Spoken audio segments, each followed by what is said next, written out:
دونوں جماعتوں نے مذاکرات کیے اور معاملہ خوش اسلوبی سے حل کرنے کے عزم کا اظہار کیا۔ ابھی آپ کو بتائیں کہ وفاقی حکومت نے ملک بھر میں گندم کی دستیابی کو یقینی بنانے اور مارکیٹ میں استحکام برقرار رکھنے کے لیے فوری طور پر 10 لاکھ ٹن گندم درآمد کرنے کا فیصلہ کر لیا۔ وزارت قومی غذائی تحفظ و تحقیق کے مطابق وفاقی حکومت اور صوبوں کے درمیان گندم کی دستیابی اور سپلائی سے متعلق مشاورتی اجلاس منعقد ہوا۔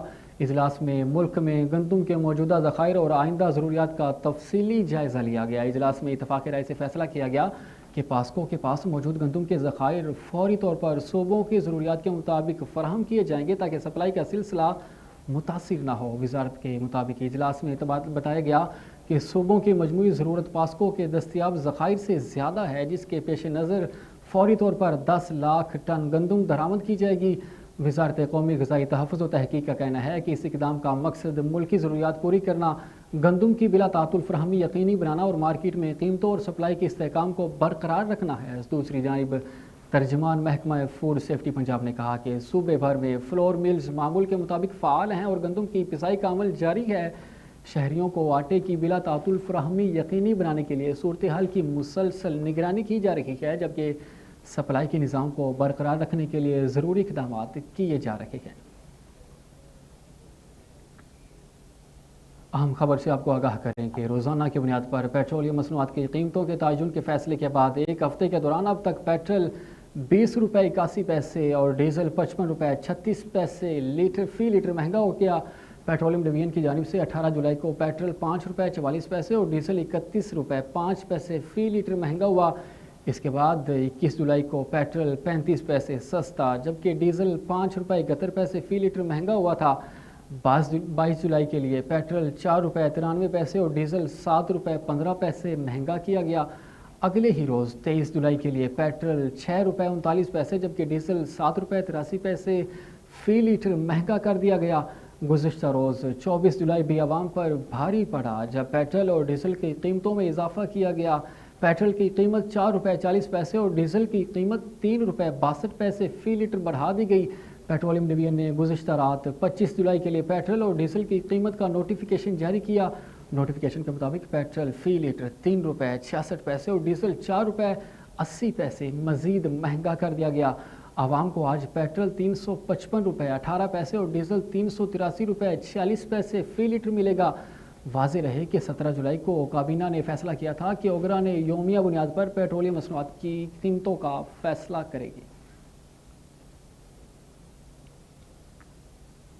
آگے بڑھیں اور آپ کو بتائیں کہ پشاور ہائی کورٹ کے جسٹس بابر ستار کے اسلام آباد میں سرکاری گھر کی الاٹمنٹ منسوخ کر دی گئی۔ جسٹس بابر ستار کا حال ہی میں اسلام آباد سے پشاور ہائی کورٹ تبادلہ کیا گیا۔ اسلام آباد ہائی کورٹ سے ٹرانسفر کے بعد جسٹس بابر ستار نے پشاور میں رہائش لینے کے بجائے اسلام آباد میں الاٹ کیا گیا گھر رکھنے کا فیصلہ کیا تھا۔ اسلام آباد ہائی کورٹ کے رجسٹرار آفس کے نوٹس کے مطابق اسٹیٹ آفس نے 3 جولائی کو گھر کی الاٹمنٹ منسوخ کرتے ہوئے 30 روز میں گھر خالی کرنے کا نوٹس دے دیا۔ نوٹس میں کہا گیا کہ اسلام آباد ہائی کورٹ سے پشاور ہائی کورٹ آپ کی ٹرانسفر ہو چکی ہے۔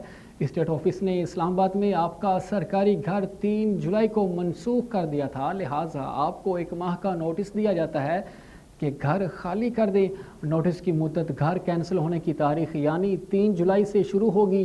عدالتی ذرائع کے مطابق جج کو ایک سرکاری رہائش رکھنے کی اجازت ہوتی ہے۔ آج جسٹس بابر ستار کے اسلام آباد گھر میں سیکیورٹی حکام آئے پھر واپس چلے گئے۔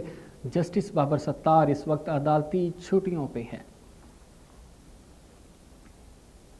ابھی آپ کو بتائیں کہ آزاد جموں کشمیر الیکشن کمیشن نے شفاف انتخابات کے انعقاد کے لیے ضابطہ اخلاق جاری کر دیا۔ سرکاری وسائل کے استعمال پر پابندی عائد کر دی گئی۔ الیکشن کمیشن نے واضح کیا کہ عام انتخابات کے دوران ضابطہ اخلاق کی خلاف ورزی کسی صورت برداشت نہیں کی جائے گی۔ ترجمان نے کہا کہ شفاف، آزاد اور غیر جانبدار انتخابات کے انعقاد کے لیے تمام ضروری اقدامات کیے جائیں گے۔ تمام سیاسی جماعتیں انتخابی ضابطہ اخلاق کی پابندی کریں۔ ضابطہ اخلاق میں واضح کیا گیا کہ وفاقی اور صوبائی وزراء انتخابی مہم چلا سکتے ہیں مگر سرکاری پروٹوکول اور وسائل استعمال نہیں کر سکتے۔ سرکاری مشینری کو انتخابی مقاصد کے لیے استعمال کرنا ضابطہ اخلاق کی خلاف ورزی ہوگی۔ انتخابی مہم کے دوران نئی ترقیاتی اسکیموں یا مالی پیکیجز کا اعلان ممنوع قرار دیا گیا۔ عوامی مفاد کے نئے منصوبوں کے اعلانات بھی خلاف ورزی ہیں۔ ضابطۂ اخلاق میں کہا گیا کہ خلاف ورزی کی صورت میں وفاقی یا صوبائی حکومت کی جانب سے بھیجی گئی گاڑیاں، سامان اور امدادی اشیاء ضبط کر لی جائیں گی۔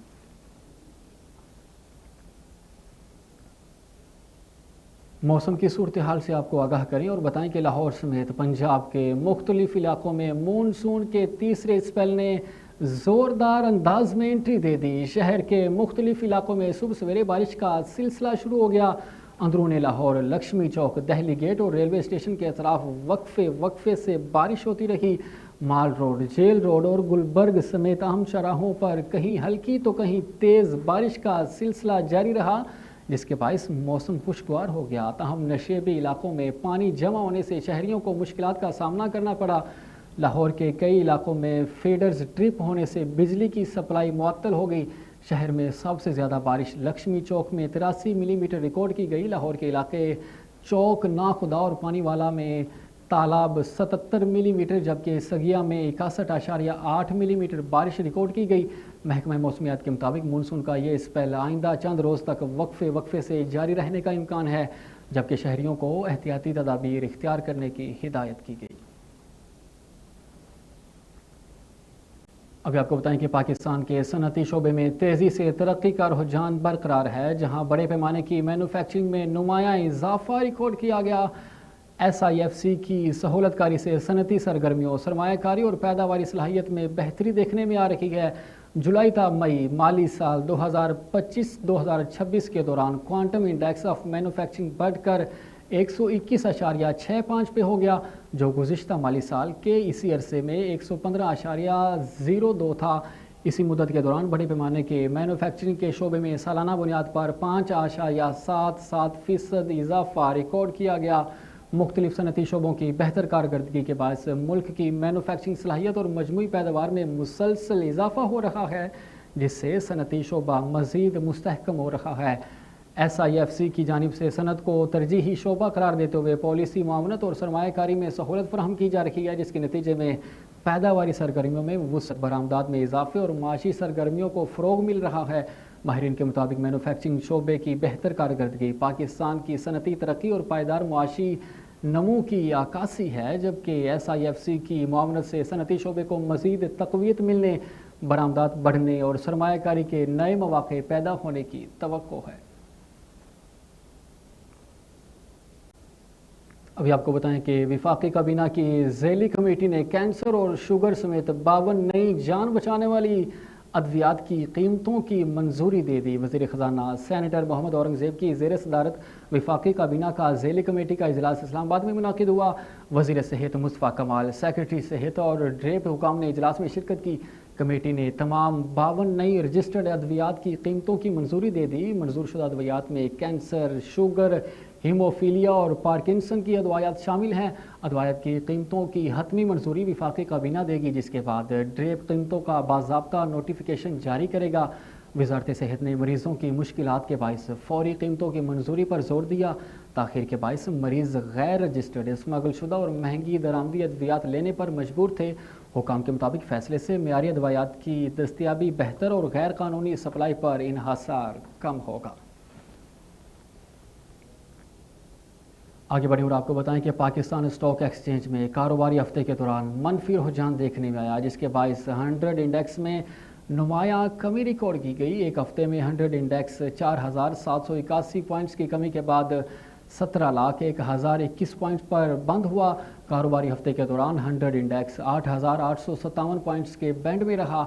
ہفتہ وار بلند ترین سطح 1,07,870 پوائنٹس اور کم ترین سطح 16,09,512 پوائنٹس ریکارڈ کی گئی۔ اس دوران مارکیٹ میں مجموعی طور پر 3.48 ارب شیئرز کے سودے ہوئے، جن کی مالیت 138 ارب روپے رہی۔ اس دوران پاکستان اسٹاک ایکسچینج کی مارکیٹ کیپیٹلائزیشن میں بھی نمایاں کمی دیکھنے میں آئی اور یہ 512 ارب روپے کم ہو کر 1,09,278 ارب روپے رہ گئے۔ ابھی آپ کو بتائیں کہ ایران کے وزیر خارجہ عباس عراقچی نے ابنائے ہرمز میں جاری کشیدگی کا ذمہ دار امریکہ کو قرار دے دیا۔ کہا کہ واشنگٹن کی وعدہ خلافی اور مجرمانہ اقدامات موجودہ صورتحال کی بنیادی وجہ ہے۔ ایرانی وزیر خارجہ نے شنگھائی تعاون تنظیم کے اجلاس کے موقع پر قرغیزستان میں روسی وزیر خارجہ سرگئی لاوروف سے ملاقات کی۔ عباس عراقچی نے ایران کے خلاف امریکہ اور اسرائیل کی فوجی کارروائیوں کی مذمت پر روس کا شکریہ ادا کرتے ہوئے کہا کہ ایران سفارتی راستہ اختیار کرنے میں سنجیدہ ہے، تاہم وہ اپنے قومی مفادات اور سلامتی کے تحفظ کے لیے ہر ممکن اقدامات کرے گا۔ ایران سے اس بات کے لیے پرعزم ہے کہ امریکہ ابنائے ہرمز کو ایران کی قومی سلامتی کے خلاف دباؤ ڈالنے کے آلے کے طور پر استعمال نہ کر سکے۔ روسی وزیر خارجہ سرگئی لاوروف نے خطے میں امن و استحکام کے لیے روس کے تعاون کی پیشکش کرتے ہوئے کہا کہ ماسکو ایسے علاقائی سیکیورٹی نظام کے قیام میں ہر ممکن مدد فراہم کرنے کے لیے تیار ہے جو خطے کے ممالک کی شراکت سے قائم کیا جائے۔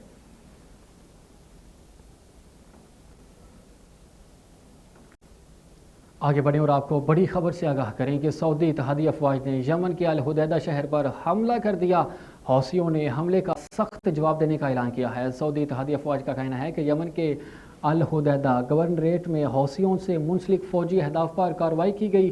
حدیدہ بندرگاہ کو نشانہ نہیں بنایا گیا، تمام بندرگاہیں جہاز رانی کے لیے کھلی ہیں۔ سعودی اتحادی افواج نے کہا کہ یمن میں تباہ کیے گئے اہداف کا تعلق بحیرہ احمر میں تجارتی جہاز رانی کے خلاف خطرات سے نمٹنا تھا۔ حوثیوں کی جارحانہ کارروائیاں جاری رہیں تو جواب دیا جائے گا۔ یمن کی سرکاری خبر رساں ایجنسی نے دعویٰ کیا تھا کہ سعودی فضائی حملوں میں حدیدہ شہر میں واقع ٹیلی کمیونیکیشن کارپوریشن کی تنصیبات کو نشانہ بنایا گیا۔ حوثی وزارت خارجہ کے مطابق یمن کا محاصرہ ختم کرنے کے جائز مطالبے کو تسلیم کرنے کی بجائے سعودی حکومت نے بڑی غلطی کی ہے جس کی اسے بھاری قیمت چکانا پڑے گی۔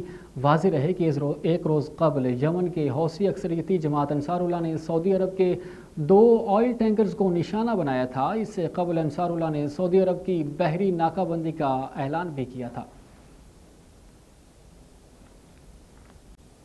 ابھی آپ کو بتائیں کہ ایرانی پراکسیز کی جانب سے درپیش خطرے کے سبب نیٹو سربراہ اجلاس کے دوران امریکی صدر ڈونلڈ ٹرمپ کو طیارہ بدلنا پڑا۔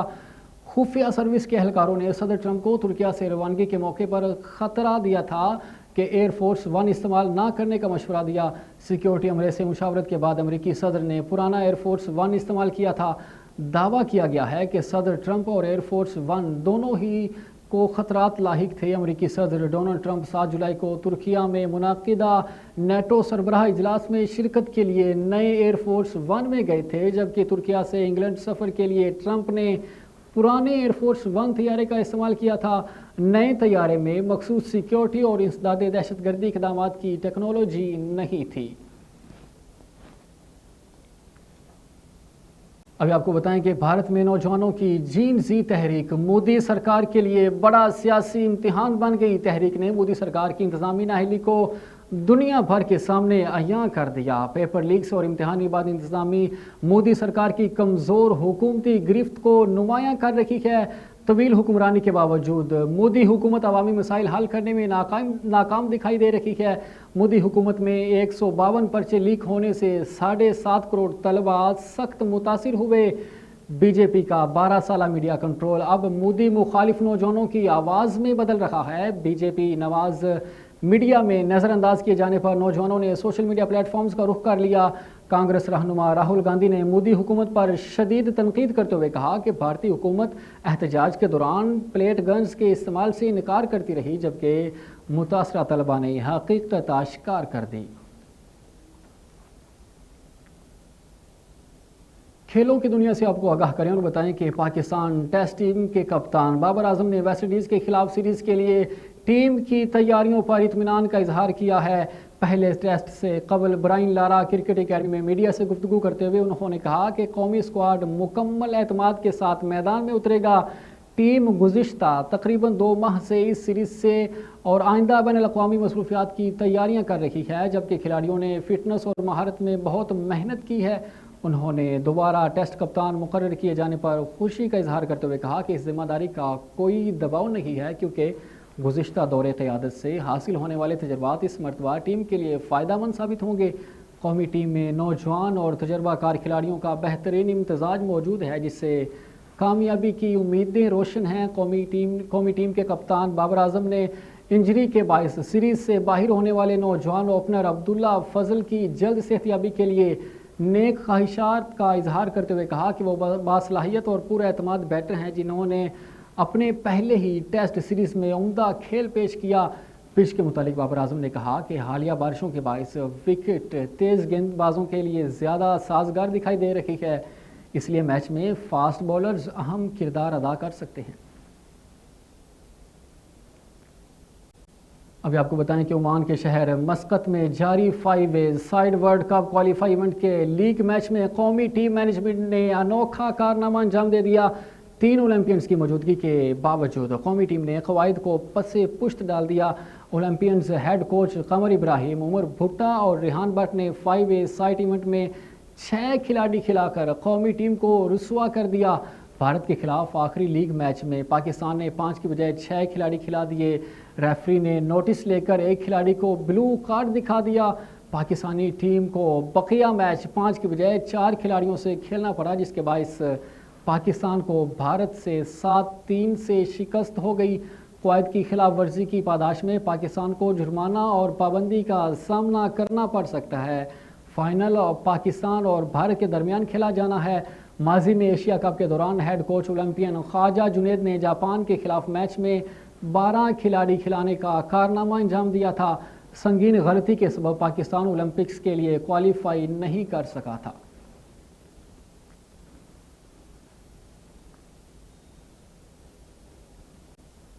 ابھی آپ کو بتائیں کہ شیخو پورہ کے علاقے شرک پور شریف میں مسلح ڈاکوؤں کی بڑی واردات، اہل خانہ کو یرغمال بنا کر لاکھوں کی نقدی اور زیورات لوٹ لیے۔ ماسٹر جمیل کے گھر 4 ڈاکو داخل ہوئے، دیگر باہر کھڑے ہو کر نگرانی کرتے رہے۔ شرک پور شریف کے علاقے بڑے اڈے گل پیٹرول پمپ کے قریب اسامہ اسٹریٹ میں 8 سے 9 مسلح ڈاکوؤں نے واردات کی۔ رکشہ سوار ڈاکو ماسٹر جمیل ملک کو گھر کے باہر اسلحہ کے زور پر یرغمال بنا کر گھر میں داخل ہوئے۔ ملزمان نے اہل خانہ کو گن پوائنٹ پر ایک کمرے میں بند کر دیا۔ سیف الماریاں اور درازیں توڑ کر لاکھوں روپے نقدی اور طلائی زیورات لوٹے گئے۔ ڈاکو تقریباً 1.5 گھنٹے تک گھر میں لوٹ مار کرتے رہے۔ ڈاکوؤں کے فرار ہونے کے بعد اطلاع ملتے ہی SHO تھانہ شرک پور رانا غلام سرور فرانزک ٹیم کے ہمراہ جائے وقوع پہ پہنچ گئے۔ پولیس کے مطابق شواہد اکٹھے کر کے واقعے کی تحقیقات کا آغاز کر دیا۔ اور کوٹری میں 5 اگست کے حوالے سے خورشید کالونی میں پاکستان تحریک انصاف کی بھرپور عوامی مہم، پمفلٹس تقسیم کیے اور کارکنان کو متحرک کیا گیا۔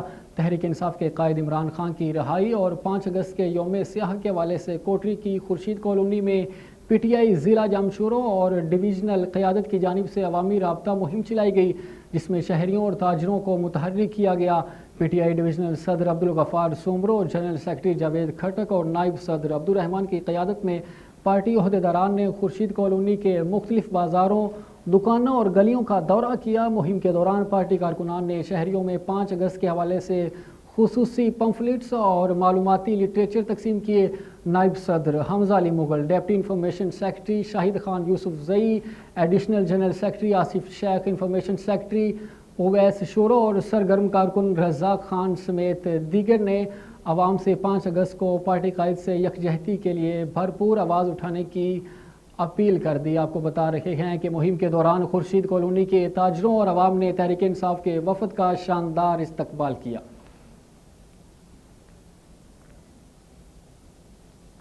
ابھی آپ کو بتائیں کہ جھوٹوں میں بڑھتی ہوئی بدامنی اور معروف تاجر سید فضل میمن سے لاکھوں روپے کی ڈکیتی کے واقعے پر تاجر برادری اور شہریوں کا ایک اہم اجلاس منعقد ہوا۔ اجلاس میں شرکاء نے بدامنی پر تشویش کا اظہار کرتے ہوئے کہا کہ یہ واقعہ کسی ایک فرد کا نہیں بلکہ پورے شہر کا معاملہ ہے اور اس کے خلاف تمام طبقات متحد ہیں۔ تاجروں نے احتجاجی ریلی بھی نکالی جو شہر کے مختلف راستوں سے ہوتی ہوئی پولیس اسٹیشن پہنچی۔ وہاں نمائندہ وفد نے SHO اور DSP سے ملاقات کی اور ملزمان کی گرفتاری، لوٹی گئی رقم اور برآمدگی اور سہولت کاروں کے خلاف کارروائی کا مطالبہ کیا۔ وفد نے پولیس انتظامیہ کو پیر تک کی مہلت دیتے ہوئے کہا کہ مطالبات پر عمل درآمد نہ ہونے کی صورت میں منگل سے شٹر ڈاؤن ہڑتال اور احتجاجی دھرنا دیا جائے گا، جس کی ذمہ داری انتظامیہ پہ ہوگی۔ پولیس حکام نے واقعے کی تفتیش جاری ہونے اور جلد از جلد پیش رفت کی یقین دہانی کرائی۔ ابھی آپ کو بتائیں کہ deputy commissioner Lahore captain retired Ali Ijaz کا government higher secondary school Maraka quarter Multan road پر قائم فلڈ ریلیف کیمپ کا دورہ۔ اس موقع پر CEO district education authority Lahore Tariq Mahmood, doctor Mubashir Shahzad, deputy D E O سمیت دیگر حکام بھی موجود تھے۔ دورے کے دوران ڈپٹی کمشنر لاہور نے کیمپ میں سیلاب متاثرین کے لیے کیے گئے انتظامات کا جائزہ لیا۔ رہائش، طبی سہولیات، صاف پانی اور کھانے کی فراہمی سے متعلق امور پر بریفنگ بھی دی گئی۔ ڈپٹی کمشنر نے قلیل وقت میں ریلیف کیمپ کے قیام میں محکمہ تعلیم کی مربوط کوششوں کو سراہا۔ ڈپٹی کمشنر لاہور نے اس موقع پر سی ای او ڈی ای اے لاہور کی سیلاب کی صورتحال میں بروقت اقدامات اور مثالی خدمات کو بھی سراہتے ہوئے ان کی کاوشوں کی تعریف کی۔ سی ای او لاہور طارق محمود نے کہا کہ پنجاب حکومت کی ہدایت کے مطابق ڈی ای اے لاہور سیلاب متاثرین کی بھرپور معاونت کے لیے پرعزم ہے۔ نیوز بلیٹن سے فی الوقت اتنا ہی۔ مزید خبروں اور اپڈیٹس کے لیے دیکھتے رہیے ایپیکس نیوز۔